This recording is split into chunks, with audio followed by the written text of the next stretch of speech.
मेरा नाम है मोहित और आपका स्वागत हमारे यूट्यूब चैनल हिस्ट्री चैंपियन में। तो जैसा कि आप जानते हो, आपका जो पेपर होने वाला है किसका, इको टूरिज्म का, उससे संबंधित जितने भी इम्पोर्टेंट क्वेश्चन होने वाले हैं, जितने भी महत्वपूर्ण प्रश्न होने वाले हैं, सारे के सारे मैं आपको करवाने वाला हूँ इको टूरिज्म से संबंधित। तो पूरी की पूरी क्लास मन लगाकर अच्छे से देख लेना, सारे के सारे कॉन्सेप्ट इसी के अंदर आपके रिविजन करवाने वाला हूँ। साथ के साथ वीडियो क्लासेस कहाँ पर मिलेंगे, नोट्स कहाँ पर मिलेंगे, सारी की सारी जानकारी आपको दूंगा। तो चैनल को सब्सक्राइब कर देना और वीडियो को जोर से लाइक कर देना। 31 तारीख से पहले पहले अपन ने 25,000 सब्सक्राइबर पूरे करने का टारगेट ले रखा है। तो सब्सक्राइब करो भाई, सभी बच्चे जो इस वीडियो को देख रहे हैं, अगर वो भी सब्सक्राइब कर देंगे ना, तो 25,000 सब्सक्राइबर का अपना जो टारगेट है वो पूरा हो जाएगा। तो करो भाई, सारे बच्चे आपके सामने 25,000 सब्सक्राइबर का टारगेट को अचीव करने में मदद करो। साथ के साथ जो ये क्लास पढ़ा रहा हूँ, इन सभी के जो इंपॉर्टेंट क्वेश्चन के जो नोट्स है वो मेरे टेलीग्राम चैनल पे मिलेंगे। टेलीग्राम चैनल का लिंक डिस्क्रिप्शन में दे रखा है। जैसे डिस्क्रिप्शन में दिए गए टेलीग्राम चैनल पे लिंक पे क्लिक करोगे, यहाँ पर यूनिवर्सिटी चैनल पे लिखा है, यहाँ पर पहुँच जाओगे। और यहाँ पर पहुँचने के बाद में ऊपर की तरफ क्लिक करना है, जहाँ पर मैंने क्लिक किया, कहाँ पर, यहाँ पर क्लिक करना है। टेलीग्राम पर पहुँचने के बाद में क्लिक कर लेना भाई। करने के बाद में यहाँ पर फाइल वाले सेक्शन में आ जाओगे। कौन से सेक्शन में? फाइल वाले सेक्शन में आ जाओगे। जैसे फाइल वाले सेक्शन में आ जाओगे, सर्च करना SEC। क्या सर्च करना है? SEC सर्च कर लेना, अच्छे से सर्च करना भाई आपके सामने। तो यहाँ पर SEC third semester all subject Shekhawati university के नाम से आपको क्या PDF देखने को मिल जाएगी। और इस PDF में जब नीचे की तरफ 30 नंबर पेज पे आओगे, कितने नंबर पेज पे? 30 नंबर पेज पे, तब इको टूरिज्म के नाम से PDF देखने को मिल जाएगी। ये गलती से लिखा गया, इको टूरिज्म की पूरी PDF है। सारे इंपॉर्टेंट क्वेश्चन आपको करवा रखे हैं जो अभी आपको बताने जा रहा हूँ। और मैं आपको वादा दे रहा हूँ, पिछले जितने पेपर कराए हैं सब में से 80% से ज़्यादा पेपर में आ रहा है और आगे भी आएगा भाई। तो इसलिए पढ़ने ना अच्छे से जो कंटेंट करवा रहा हूँ। वैसे तो आप सभी बता दो कि मेरा दिया गया कंटेंट लगभग सेम टू सेम देखने को मिलता है। अब आपके सामने बात करूँ, आपका पेपर है, एक कैसा पेपर है भाई? माइनर पेपर है। कैसा पेपर है? Minor paper. और माइनर पेपर की बात करें तो माइनर पेपर में 100 नंबर का पेपर होता है और 40 नंबर पास होने के लिए चाहिए होते हैं। कितने नंबर चाहिए होते हैं? पास होने के लिए 40 नंबर चाहिए होते हैं। कितने नंबर चाहिए भाई? 40 नंबर चाहिए मुझे पास होने के लिए। समझ में आ गया? अगले वाले सेक्शन की बात करें, पेपर किस प्रकार से आता है, आपको कैसे टारगेट करके पढ़ना है, उसके बारे में जानना जरूरी होता है। सबसे पहले अपन बात करें पार्ट A की, सेक्शन A की बात करें तो सेक्शन A में कुल कितने % देखने को मिलेंगे भाई? आपके सामने 10% देखने को मिलेंगे। कितने % देखने को मिलेंगे? 10% देखने को मिलेंगे। और 10 में से 10 के 10 प्रश्नों को करना अनिवार्य होता है। प्रत्येक प्रश्न 2 नंबर का होता है। इस हिसाब से कितने नंबर हो गए भाई? 20 नंबर हो गए। और 1 से 2 लाइनों में आपको उसका सॉल्यूशन बनाना होता है। समझ में आ गया आपको अच्छे से? तो इस हिसाब से 1 से 2 पन्ने आपके भर जाएंगे छोटे वाले प्रश्नों में। फिर आपके प्रश्न आते हैं शॉर्ट क्वेश्चन। कैसे क्वेश्चन आते हैं? शॉर्ट क्वेश्चन आते हैं। शॉर्ट क्वेश्चन में अगर अपन बात करें तो प्रत्येक यूनिट से 2% आएंगे। कितने आएंगे? प्रत्येक यूनिट फर्स्ट से 2%, यूनिट से 2 से 2%, यूनिट 3 से 2%, यूनिट 4 से 2%, इस प्रकार से 2% देखने को मिलेंगे। और आपको कोई एक प्रश्न करना है। क्या क्या करना है? कोई आपको एक प्रश्न जो अच्छा लगे वो प्रश्न चुनकर आपको करना होता है। जैसे वो प्रश्न करोगे भाई आपके सामने, उस हिसाब से आपको 4 प्रश्न करने होंगे। प्रत्येक प्रश्न 10 अंक के होंगे, तो 40 नंबर के हो गए आपके सामने। और 100 शब्दों में, कितने शब्दों में? 100 शब्दों में आपको सॉल्यूशन बनाना होता है। मतलब आपको 1.5 पेज, आगे का 1 पेज, पीछे वाला आधा पेज भर देना। इस हिसाब से इसमें आपके सामने 5 से 6 आपके पेजेस भर सकते हो। समझ में आ गया? लॉन्ग टाइप क्वेश्चन होते हैं भाई आपके सामने। कौन से? Long type question. और शॉर्ट प्रश्न में अगर 3 पेज भी भर देते हो तो भी इनफ है, कोई बात नहीं। लॉन्ग टाइप प्रश्न है वो आपके सामने कैसे देखने को मिलते हैं? प्रत्येक 1, 2, 3, 4 यूनिट से एक प्रश्न आता है। कोई 2 प्रश्न आपको करने होते हैं। कितने प्रश्न? कोई 2 प्रश्न आपको करने होते हैं। प्रत्येक प्रश्न 20 अंक का होता है, तो 40 अंक आपके हो गए। और इसमें भाई 2 पेज भर के करने होते हैं आपको। कितने?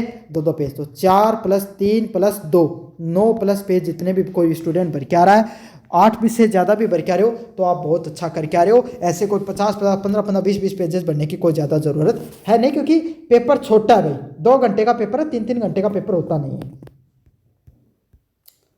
चलिए शुरू करते हैं पेपर क्लास को आपके सामने।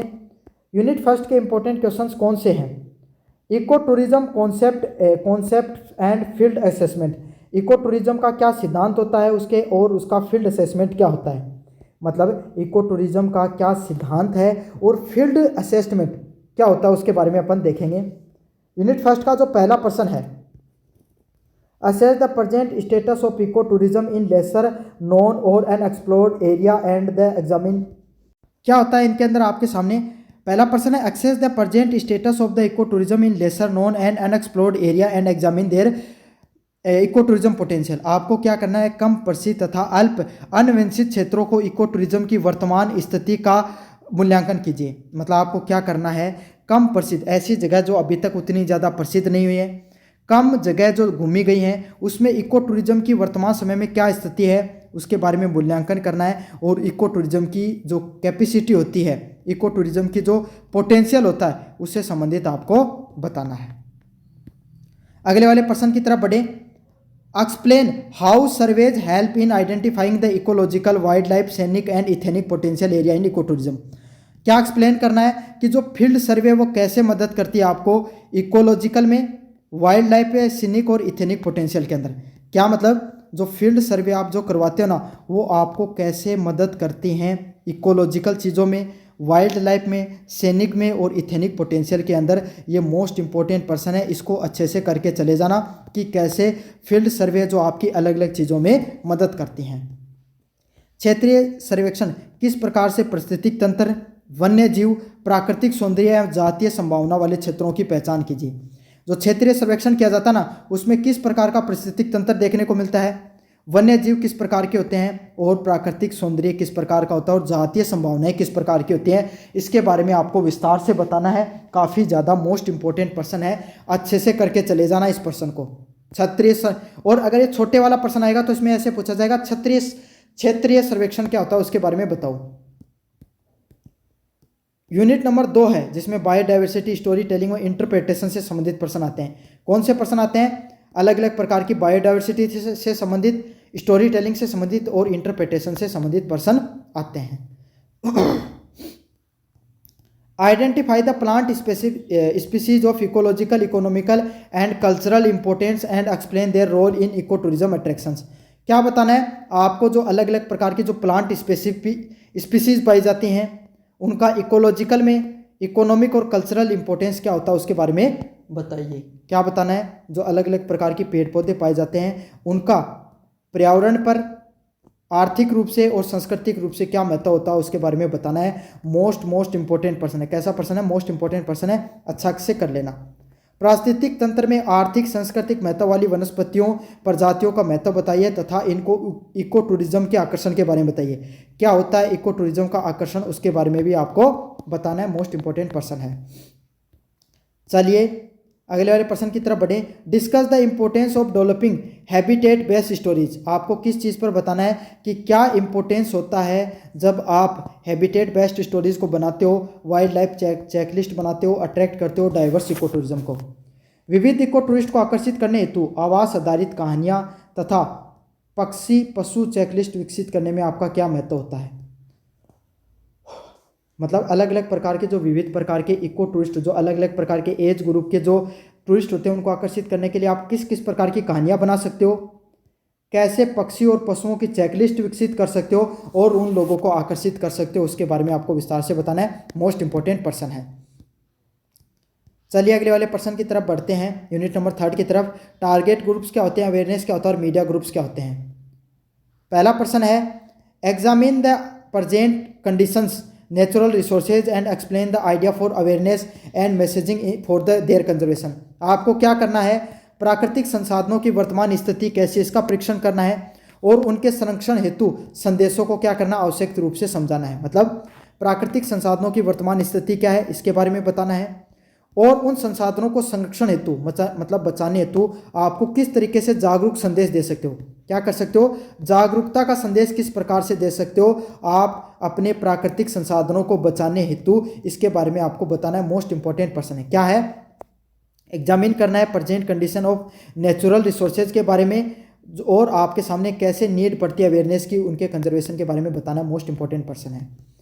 अगले वाला प्रश्न है explain the criteria for identifying the target groups for eco tourism and analysis the psychological barriers to eco tourism. Eco tourism हेतु लक्षित समूह की पहचान कीजिए, मापदंड बताइए तथा इको टूरिज्म में मनोवैज्ञानिक विश्लेषणों के बारे में बताइए। टारगेट ग्रुप्स क्या होते हैं, लक्षित समूह क्या होते हैं, उनको मापदंड क्या होते हैं और इको टूरिज्म में मनोवैज्ञानिक बाधाएं क्या होती है, इकोलॉजिकल साइकोलॉजिकल बैरियर्स क्या होते हैं, उसके बारे में आपको बताना है।